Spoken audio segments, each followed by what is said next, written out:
Bonjour à tous, voilà la quatrième leçon sur les fondements mathématiques de machine learning.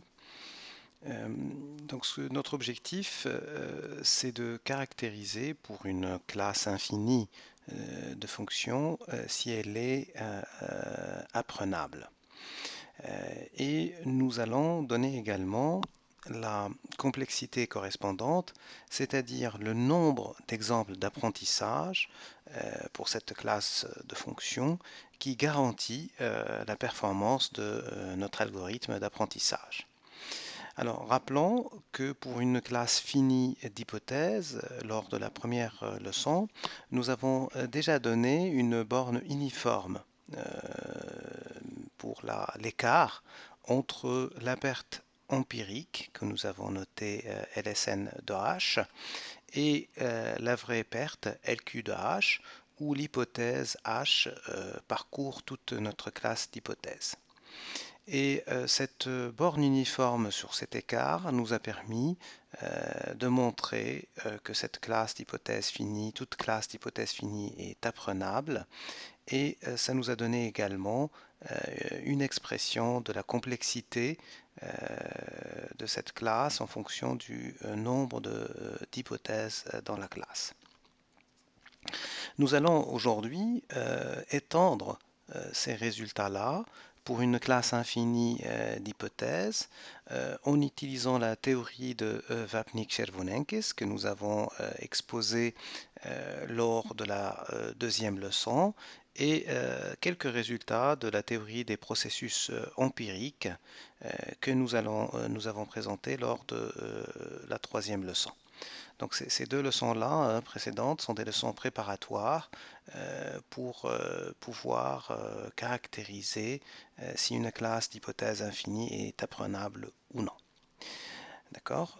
Comme pour les précédentes leçons, cette leçon se base sur la référence 1, qui est un projet de livre coécrit avec Bartholomew et Blachigine.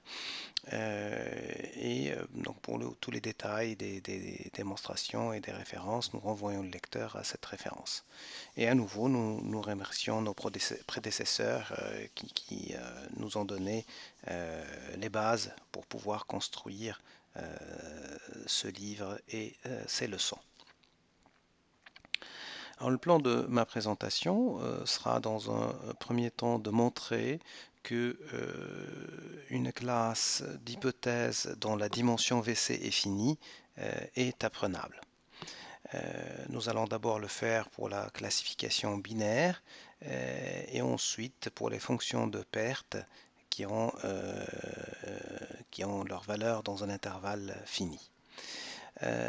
Ensuite, on va se concentrer un peu plus sur la classification binaire. Nous allons montrer un résultat célèbre qui s'appelle No Free Lunch, pas de repas gratuit. Ensuite, nous allons montrer que l'apprenabilité nécessite que la dimension VC est finie. C'est un peu la réciproque du résultat que nous allons montrer dans la première partie. Donc le fait que la dimension VC est finie, non seulement c'est suffisant, mais c'est nécessaire pour la classification binaire. Donc c'est nécessaire et suffisant, ça caractérise totalement les classes de fonctions qui sont apprenables. Et on en arrive dans la dernière partie de cette leçon à ce qui est appelé le théorème fondamental de l'apprentissage pour la classification binaire. Alors, dans le cas de la classification binaire, nous avons d'abord une inégalité de concentration que nous allons exposer ici, qui est une borne uniforme sur l'écart entre la perte empirique et la vraie perte. Alors l'énoncé est le suivant, donc nous considérons un cadre d'apprentissage bruité avec comme ensemble d'entrées x, un ensemble de sorties 0, 1, puisque c'est une classification binaire qui nous intéresse. Nous considérons une classe d'hypothèses dans de x vers 0, 1 qui est ponctuellement séparable. Rappelons-nous, ponctuellement séparable, ça veut dire qu'il existe une sous-classe dense par rapport à la convergence ponctuelle. et cette sous-classe dense est dénombrable. Nous supposons également que cette classe d'hypothèse H a une dimension VC que nous notons V et qui est finie. Dans ce cas-là, le suprémum de cet écart-là est mesurable et nous avons une borne sur la probabilité que ce suprémum de l'écart entre la perte empirique et la vraie perte à travers toutes les fonctions qui parcourent notre classe d'hypothèse H, la probabilité que ce suprémum est supérieur à epsilon est inférieure à quelque chose qui est donné par cette expression. Et notamment, on voit que dans le terme de droite, il y a exponentielle moins 2n epsilon au carré, qui va nous permettre d'assurer une convergence suffisamment rapide. En particulier, ce suprémum-là tend vers 0, presque sûrement quand n tend vers l'infini. Donc quand on prend un nombre d'exemples d'apprentissage suffisamment grand, on aura la perte empirique qui converge vers la vraie perte. Et rappelons-nous que ça c'est intéressant, important comme résultat, parce que la vraie perte, on n'y a pas accès, l'algorithme d'apprentissage n'y a pas accès, puisqu'il ne connaît pas ni la vraie hypothèse, ni la distribution des données d'entrée. Et donc la perte empirique lui permet d'avoir une estimation de la vraie perte, puisqu'on a que ce suprémum tend vers 0, le suprémum de l'écart tend vers 0 presque sûrement. D'accord ? Mais on a un peu plus que ça à travers l'inégalité 1, c'est le corollaire qu'on donne ici. On a finalement que pour une classe d'hypothèses qui vérifie les conditions de corollaire précédent, elle a la propriété de convergence uniforme avec complexité associée à cette convergence uniforme donnée explicitement par cette expression. Et en particulier, la classe H est PAC apprenable avec comme complexité associée donnée par cette expression-là. Donc nous avons ici ce corollaire qui nous donne explicitement la complexité en fonction des paramètres epsilon et delta. Donc, ça vous donne explicitement le nombre d'exemples d'apprentissage pour garantir une certaine performance de l'algorithme d'apprentissage. Nous étendons maintenant ces résultats au cas général avec une fonction de perte qui prend ses valeurs dans un intervalle fini.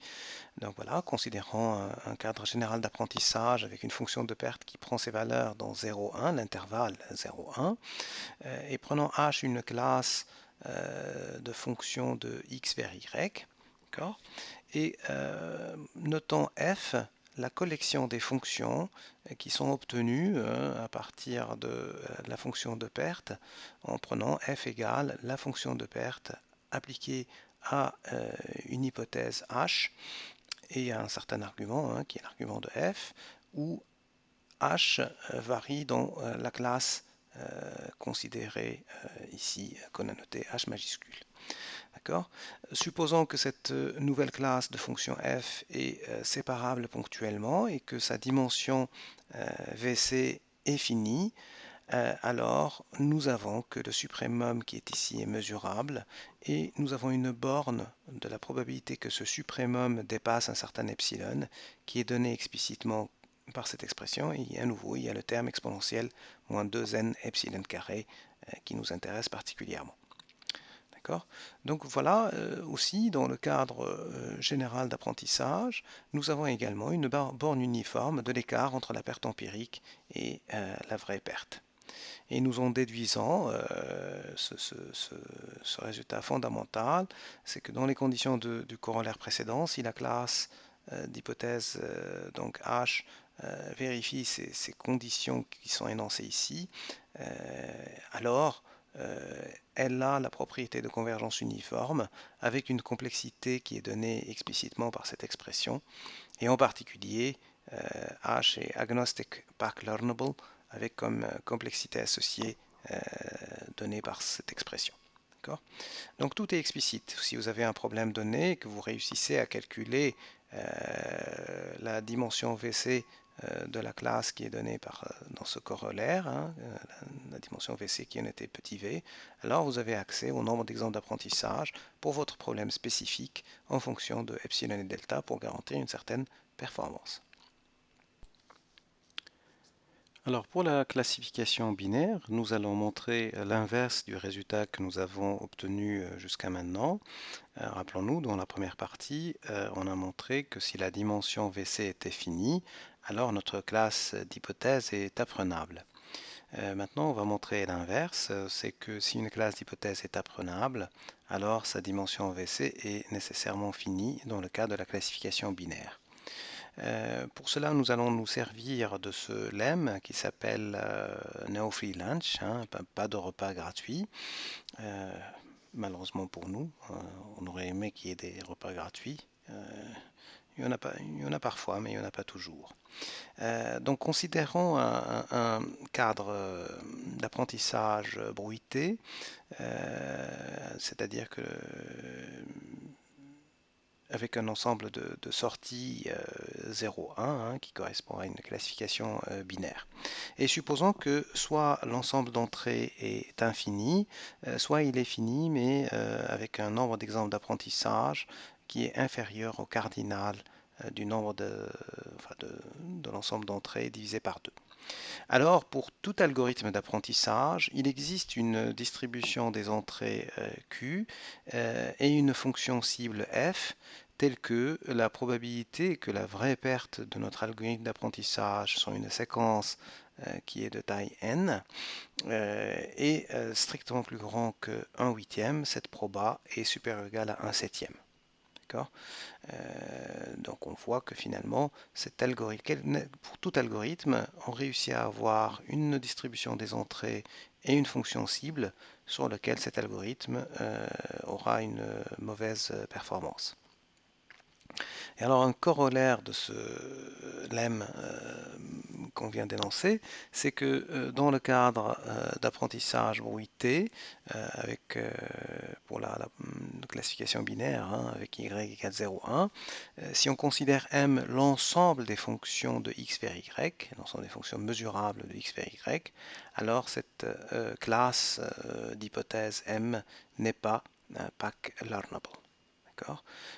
Donc, dans ce cas-là, il est absolument nécessaire de restreindre la classe d'hypothèse à une sous-classe de M pour assurer l'apprenabilité de notre classe d'hypothèse. Et donc, certaines connaissances a priori de notre problème qui nous permettent de faire cette restriction est importante. On arrive maintenant à l'énoncé qu'on souhaitait, hein, que j'ai annoncé tout à l'heure. Pour cela, on a besoin d'une définition préliminaire. Hein. On va dire qu'une classe de fonctions binaires de x vers 0, 1 fragmente un sous-ensemble C de x si C est fragmenté par la classe d'ensemble h-1 de 1 où h parcourt notre classe de fonctions considérée. D'accord. Alors donc nous énonçons maintenant ce corollaire important dans le cadre d'apprentissage bruité avec ensemble de sorties 0, 1. Si h est une classe de fonctions de x vers 0, 1, alors prenons un entier n et supposons qu'il existe un ensemble C, un sous-ensemble C de x qui a comme cardinalité de n et qui est fragmenté par notre classe h. Alors pour tout algorithme d'apprentissage A, il existe une mesure de probabilité sur les entrées Q et une fonction cible telle que l'inégalité 3, hein, rappelons-nous l'inégalité 3 c'est celle-là, est satisfaite, c'est-à-dire telle que notre algorithme d'apprentissage a une mauvaise performance. Et le corollaire, la conclusion de ça, c'est que si h a une dimension VC infinie, alors h n'est pas PAC learnable. Donc là, le fait que la dimension VC est finie, non seulement c'est suffisant pour assurer l'apprenabilité, mais c'est également nécessaire. Et on en arrive justement à ce terrain fondamental de l'apprentissage pour la classification binaire, hein, dans le cadre d'apprentissage bruité pour la classification binaire. Si H est séparable ponctuellement, une classe de fonctions hein, séparable ponctuellement, alors les énoncés suivants sont tous équivalents. H a la propriété de convergence uniforme. H est agnostic backlearnable en utilisant empirical loss minimization comme algorithme d'apprentissage. H est agnostic backlearnable quel que soit l'algorithme d'apprentissage. H est backlearnable. H est backlearnable en utilisant ELM comme algorithme spécifique d'apprentissage.